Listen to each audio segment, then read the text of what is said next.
While we wait for the workshop to be flooded with fresh content for CS2, we're going to give you a look into what some of our community creators have been cooking up with all the new tools. The first map we will look at is Deore Biome, a map that was added to CSGO matchmaking back in 2018, now getting its own Source 2 upgrade.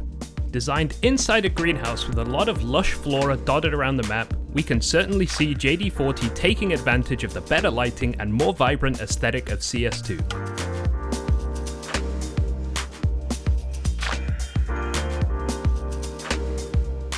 If I remember correctly, I even had a clean highlight back in the day, but no one will want to see that. Definitely don't show that.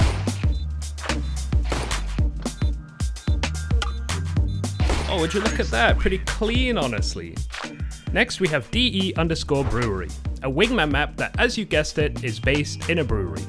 For this one, we will show you some before and afters, as this really shows what is possible when porting CSGO maps to a CS2 one.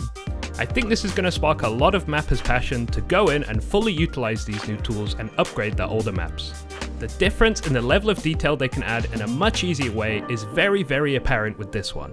The map shows off nicely the use of the new metallic reflections you can achieve, turning these bland walkways into something that pops a lot more. This, along with the new lighting and vibrance, is really what we will see focused on going forward. Recognize this? It is of course FY Pool Day, a Counter-Strike classic. A small aim map ideal for chaotic fights all based around a bright pool area. When talking to Lep Lul Boldeslappen, who is remaking this map, says he has been working hard and it thinks it can bring joy and nostalgia to many CS players.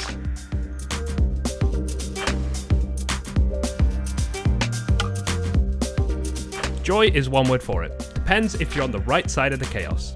A great map to hop in a server with some friends and an all-time classic. Let's take a look at a really beautiful map called Deore Momento, a wingman map based in Lake Como, Italy. Set around a wedding ceremony, this one looks like it could be a good marriage of gameplay and gorgeous mapping. While the T's will be attempting to crash this wedding, the mappers say they are trying to keep surfaces clean to make gunfights as fair as possible, putting a focus on visibility.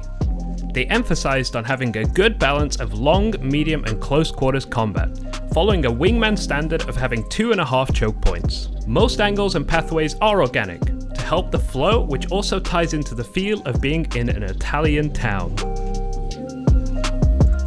Let's look at a map some of you might recognize, and that's Deore Mutiny. First added CSGO in July 2020. Caribbean-themed pirate-styled map remembered by many as having one of the most unique T-spawns to date, on a pirate ship. This map is where the T's are seeking out treasure, which can be seen on both bomb sites in these chests of gold. When asked for a comment, the mappers have said that the water has been their biggest improvement, allowing them to make more surfaces appear wet, and with the new tools they were able to double the resolution of every material. Internet providers across the world rejoice. Now for a location which we typically don't see much of in CS maps, and that's Tokyo. Deore Akiba is the name, and while I can't find Akiba on a map, I do believe it's based in Akihabara, known as the Electric Town in Tokyo. The map fits the bill, including a tech expo and many different stores dotted around this mini-city mall setting. This map was originally developed in CSGO, but the tool Source 2 offers has allowed the mappers to create something special, utilizing new reflection shader improvements, which are very noticeable on metallic surfaces. Taking a trip over to Deore Assembly, this map features a plane undergoing construction in a large hangar. The map is built for wingman and is overall quite a compact map. It makes up with this with some multi-level design, adding lots of paths weaving in and around the under construction plane. This map has a great sense of scale for how small it is. Standing next to the plane's engines, you can really feel this. Overall, a very visually pleasing map. When asked for a comment, the creator said the move to PBR materials in Source 2 has unlocked new opportunities to push the quality of the map's many reflective surfaces beyond what was possible in CSGO. They say Nuke is a good example of this, allowing for interiors to be clean and quite literally shine in CS2. The creators went one step ahead with this one, even creating a website for the map, featuring a fictional airline with many well-known locations. A nice touch for sure. Now let's take a gander at a map that was featured in CSGO back in February 2022. CS Climb, a hostage map focused around a climbing gym. Is that what you call it? Climb house? Anyway, the center point of this map are these beautiful climbing walls with interlinking paths dotted around.